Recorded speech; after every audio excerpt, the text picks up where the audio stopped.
A primeira coisa é que a introdução desta live eu a dedico com toda a minha honra e todo o meu respeito ao senhor Eduardo Bisotto.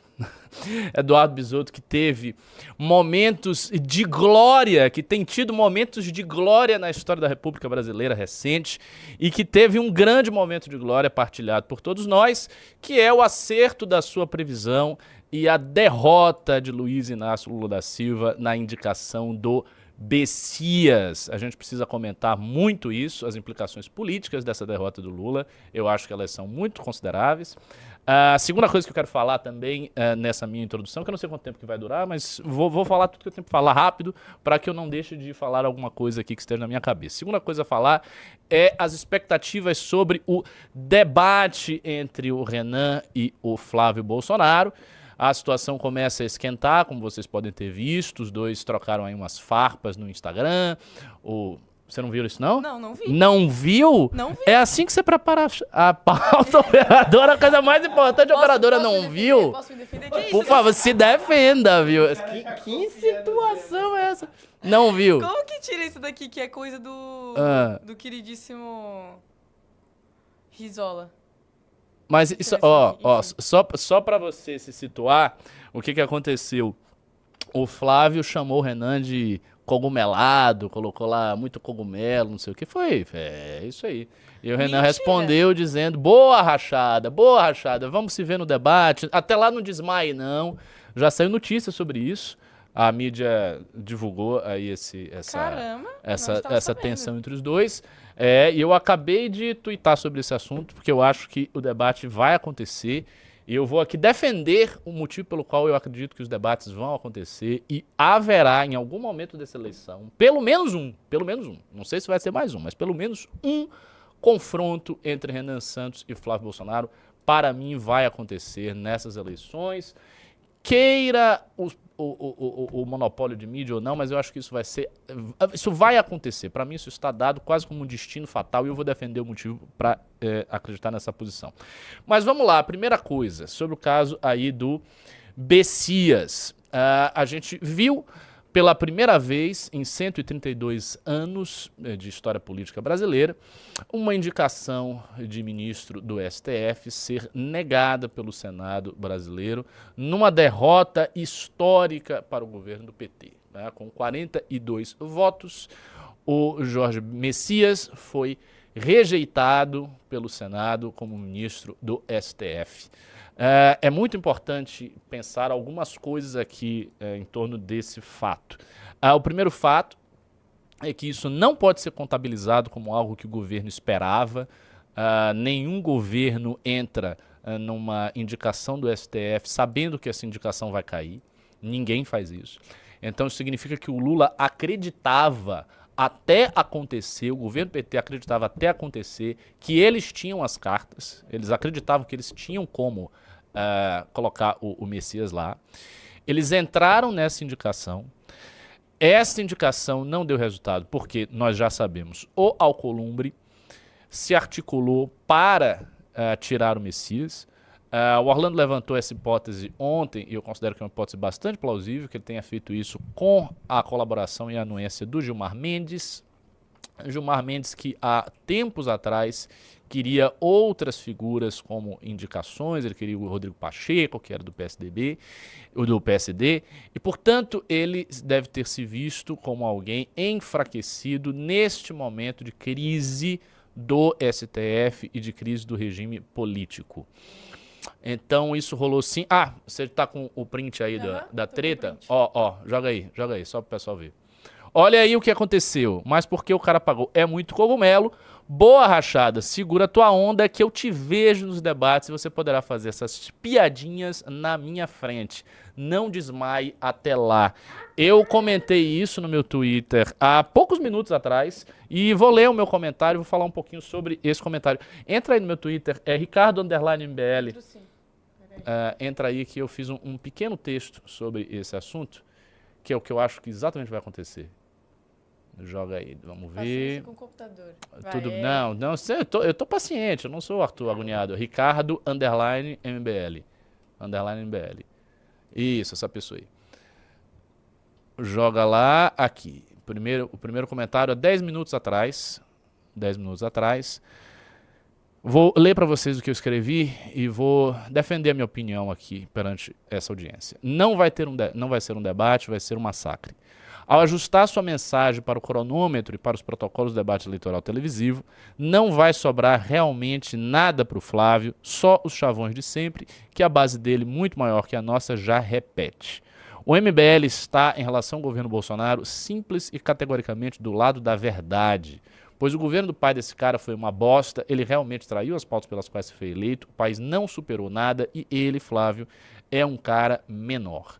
Quando isso for falado com todas as letras, a partir da voz de um candidato, e no caso do Renan, com ainda a carga das questões pessoais que foram muito sérias, pois o bolsonarismo tentou prendê-lo e destruir o movimento que ele fundou. É isso que eu imagino, um massacre e uma vingança justa. Isto eu acho que vai acontecer no debate e eu vou fazer aqui uma previsão. Eu sei que eu não acerto como o Bisoto acerta, mas eu vou fazer a minha previsão. Eu acho que vai rolar algum debate entre Flávio Bolsonaro e Renan Santos. Pelo menos um debate. A razão principal para eu acreditar que vai rolar é a seguinte. Primeiro, eu acho que o Renan vai se consolidar no terceiro lugar.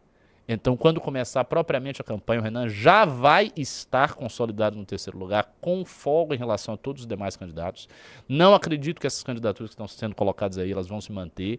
Acho que com a saída dos outros candidatos, o voto vai migrar para o Renan. Não vai migrar inteiramente para o Renan, não, todo o voto que vai migrar para ele, mas parte desse voto vai migrar para ele. Então eu acho sinceramente que quando começar a campanha ele já vai estar consolidado no terceiro lugar. E uma das coisas mais importantes para a gente observar em relação a essa tendência é ver se nas outras pesquisas, porque a pesquisa da Atlas já mostra uma consolidação. Na pesquisa da Atlas ele já está consolidado. Ele já aparece ali com 5.3, 5.4, em cenários até com 5.6, e os demais candidatos com 3, com 2, com 4, portanto já fazendo uma certa diferença em relação ao voto que ele tem, e ele cresceu nas pesquisas da Atlas, ou seja, ao longo dessas pesquisas ele tem crescido e não diminuído e não estagnado. O que nós temos que ver é se as outras pesquisas eleitorais vão acompanhar a mesma tendência e se ele vai aparecer, por exemplo, na pesquisa da BTG ou na pesquisa da Quest, em outras pesquisas, consolidado no terceiro lugar. Se ele aparecer consolidado no terceiro lugar, e eu acredito que isso vai ocorrer, fica muito difícil para a mídia brasileira tirar este cara de um debate. E vamos lá. Vocês assistem debate presidencial, vocês assistem debate eleitoral, né, de presidente, governador e tal. Não tem um debate na primeira fase, antes do segundo turno, que seja um debate de duas pessoas. Isso não existe. Todos os debates presidenciais começam como debates amplos, porque a gente está falando de primeiro turno. Então são 4, 5, 6 candidatos ali dividindo palco. Se um candidato está firmemente consolidado no terceiro lugar, não tem nenhuma razão midiática para assumirem com esse candidato. E aí não adianta falar, mas a lei permite, porque se você está num partido que não tem tantos deputados, a lei... Não é uma questão de lei, é uma questão de razoabilidade. É uma questão de razoabilidade. A mídia não está do lado do Renan, a mídia não está do nosso lado. Mas a mídia, minha gente, a mídia tem uma certa, como é que eu vou dizer, um certo respeito pelo protocolo que ela própria cria em relação aos debates eleitorais. Então, vai ser muito estranho que somente dessa vez, na história da República, eles garfem um candidato que está em terceiro colocado em todas as pesquisas. Se o Renan permanecer como terceiro colocado somente na Atlas, consolidado, pode ser que se tente alguma coisa. Se ele aparece nas demais pesquisas todas, e na Atlas ele sobe mais um pouquinho, ele atinge, por exemplo, a casa dos 6%, ou dos 7%, quando começarem os debates presidenciais, fica muito difícil para a mídia, raciocinem comigo, fica muito difícil para a mídia simplesmente tirar o terceiro lugar. Se a mídia vai ter 5 candidatos, vai ter 5 candidatos, vai ter o primeiro, o segundo, o quarto e o sexto. E o quinto. O quarto, o quinto, o primeiro e o segundo. E o terceiro não. O terceiro ele desapareceu porque o partido e a lei... Assim, não vai rolar. A gente sabe que, candidatos de partidos ínfimos, que não têm representação nenhuma, que não tem deputado, tem nada. Esses candidatos já apareceram em debates presidenciais? E vocês sabem quais são os candidatos? Vários candidatos apareceram nisso.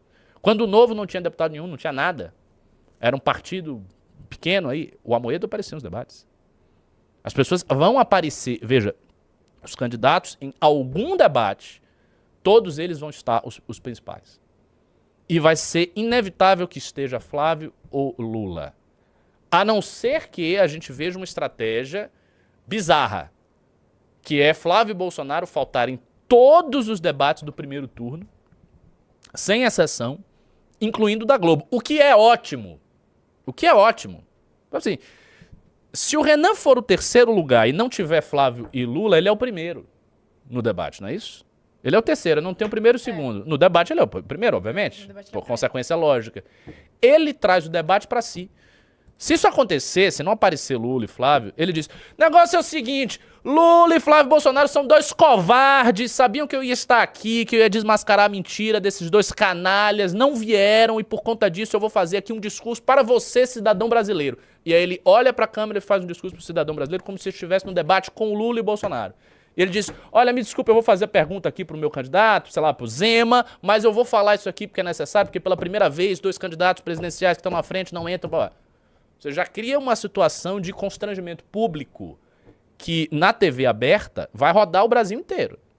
Porque já está falando de um público que não nos assiste, um público que não acompanha a internet, ok? Que está acompanhando política pela televisão e que vai ver um candidato que é o terceiro, portanto é o primeiro naquela situação de debate, dizer que os demais candidatos são covardes e fracos. E ele pode falar isso de cara.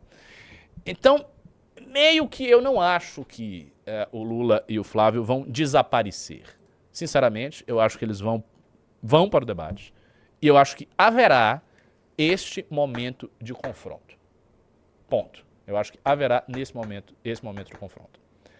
Havendo esse momento de confronto, aí a questão é outra. É o que vai rolar nesse momento de confronto, né?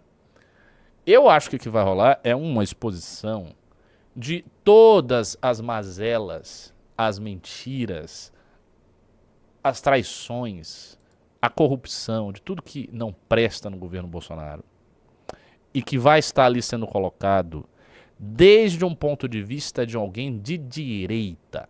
E veja, isso é uma novidade. Por que isso é uma novidade?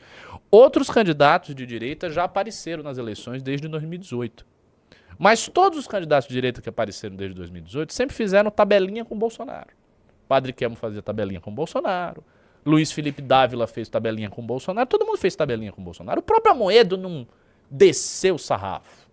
Não teve ninguém que fez isso. Até porque em 2018 o Bolsonaro nem era o fracasso que foi. Ele era uma promessa, era uma coisa que podia ser ou não ser. Então a realidade é o seguinte, não houve até hoje ninguém num debate presidencial que tenha confrontado Jair Bolsonaro ou o filho do Jair Bolsonaro, que nada mais é do que um preposto do pai, e colocado o dedo na cara dessa pessoa e falado aquilo que milhões de brasileiros acreditam que é o caso, que o governo Bolsonaro traiu as pautas da direita, que o governo Bolsonaro foi um engodo, que o governo Bolsonaro foi uma mentira. Então chegar numa TV aberta e falar isso no meio do debate, apontando na cara do filho e dizendo, olha, o teu pai, ele pode estar preso por essa razão, e isso é injusto, e eu concordo que... Mas ele foi um péssimo presidente, porque aconteceu isso, e você traiu e destruiu... Cara, você ir num flow de discurso de 2 minutos, 3 minutos, 1 minuto e meio, massacrando as mentiras do bolsonarismo, isso é muito poderoso. Volto a dizer, ninguém nunca ouviu isso na TV aberta. E o nosso alcance do MBL é um alcance limitado. Por maior que seja o nosso alcance é grande. Nós temos porta-vozes aí grandes. O Renan agora já bateu 1 milhão. Não sei nem se ele passou 1.100.000. Já chegou a 1.100.000? Mas em breve vai chegar, se não chegou a 1.100.000. Mas bateu 1 milhão outro dia. A gente tem... Mas é um alcance que é limitado. Não é comparado à TV. A TV alcança públicos que nosso discurso nunca vai alcançar sem a TV. Então, quando a gente estiver na TV e falar isso aí, este será um momento de vingança. E mais, eu não acredito, sinceramente, já chegou a 1.100.000, já estão dizendo que chegou a 1.100.000.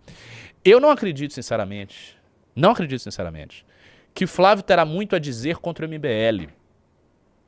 Porque, vamos lá, vamos pensar. As coisas que Flávio fala contra o MBL, ele já fala desde sempre para uma base gigante, que é a base do bolsonarismo. Ele vai usar o cogumelo, igual ele falou agora. É o cogumelo, qualquer coisa desse tipo, cogumelo, vocês não são a verdadeira direita, vocês estiveram contra os patriotas, vocês não pediram... Não, pedir impeachment do Alexandre de Moraes ele não vai falar, né? Que ele é um covardão, né? Isso aí ele não vai falar. Ele não vai falar nada que seja contra o Centrão, mas ele vai falar esses chavões. Ou vai tentar desqualificar o Renan, talvez com esse negócio de cogumelo, pegando um pouco, né, de um eleitorado meio ignorante, meio chucro, que acha que tudo é drogas, mas isso sinceramente, isso é fraco. Isso é fraco. Porque existem notícias muito sérias sobre questão de droga, milícia, que envolvem a família Bolsonaro. E que serão levantadas caso, já tô passando aqui pra cá, 2 baianos na live agora, rapaz, a gente tá tomando MBL, hein? Tomando MBL. Pelo amor de Deus. E aí, tudo bem? Como é que tá? Tudo bom. Tudo em paz, tudo em ordem. Então, isso vai acontecer. Flávio Bolsonaro não vai ter nada para falar. O que ele for falar vai ser chavão e a gente vai ver um momento de vingança. Eu acredito do fundo do coração que eu vou testemunhar isso e todos vocês que estão me assistindo vão testemunhar também. E aí, Orlando? E aí, como é que está? Tudo em ordem. Pra onde a gente vai seguir agora? Eu não percebi muito bem qual era o assunto, era sobre o comentário do Flávio? Eu disse o seguinte, cara, eu acho que vai ter o debate eleitoral entre os candidatos. Pra mim, é quase inevitável que tenha esse debate. Porque, sinceramente, eu não vejo tendo vários debates e um cara que está consolidado no terceiro lugar sendo lançado para fora desses debates. Acho isso uma coisa inverossímil e improvável. Então, acho que vai ter o debate. E acho que no debate vai se ouvir um acorde, digamos assim, uma melodia de vingança, como raras vezes se ouviu na história da República Brasileira. Em geral, os debates presidenciais, mesmo quando eles são acalorados, eles ainda eles são acalorados, mas há um certo limite para essa quentura. Eu acho que no caso da fala do Renan com o Bolsonaro, o que vai aparecer na voz dele é a vingança dos milhões de brasileiros que tiveram a sua causa de direita traído pelo Bolsonaro. Isso aconteceu e isso era um momento histórico porque vai ser a primeira vez que alguém de direita vai falar isso. Todos os ataques que Bolsonaro sofreu em grande repercussão, na repercussão midiática maior, né, na televisão, fundamentalmente, que apareceram na televisão, são ataques que sempre vieram desde uma perspectiva de esquerda. Era a Globo atacando o Bolsonaro, centro-esquerda, era a própria esquerda atacando, era o Lula confrontando o Bolsonaro no debate, era o Haddad confrontando o Bolsonaro no debate. Ou seja, sempre foi a esquerda que falou contra o bolsonarismo. Por quê? Porque as figuras de direita, todas elas eram figuras submissas ao Bolsonaro. Então todas elas estavam de alguma maneira ali jogando junto e nunca de fato confrontaram o bolsonarismo. Quando acontecer esse confronto, isso será um momento assim de ruptura, porque eu tenho certeza que muita gente que vai estar assistindo esse debate vai concordar com o que o Renan vai colocar. E esse é o maior medo dos bolsonaristas. O medo deles é que a gente possa ser ouvido. Quando a gente é ouvido, o castelo de cartas dele cai. Concordo 100%. Se você gostou do vídeo, não se esqueça de deixar o like e se inscrever no canal. Te vejo no próximo vídeo.